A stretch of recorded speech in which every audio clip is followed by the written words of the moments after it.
Studio Mumbai.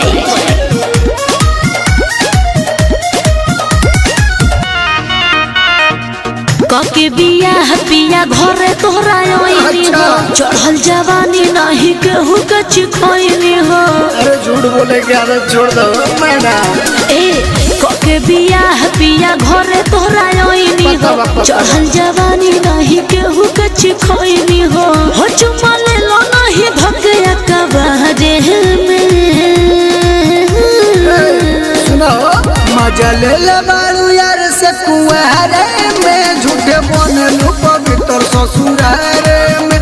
मजा ले ले बारू यार से कुंवारे में, झूठे बनलू पवित्र ससुरारे में।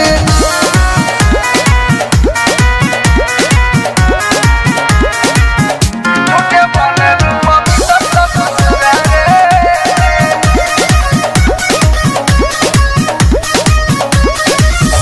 में। गरिमा रिकॉर्डिंग स्टूडियो मुंबई।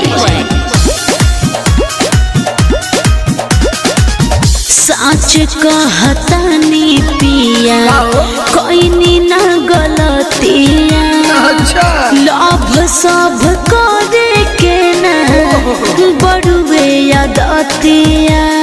सब मालूम बा हो तोहर सोरह के एज भरवले बारू पेज, तोहर बॉडी के नक्शा लगता डैमेज। हो नहीं के हुआ से मिलनी अनहारे में, मालूम बा बुझला। मजा ले ले बारू यार से कुंवारे में, झूठे बनलू पवित्र ससुरारे में। मजा ले ले बारू यार से कुंवारे में, झूठे बनलू पवित्र ससुरारे में।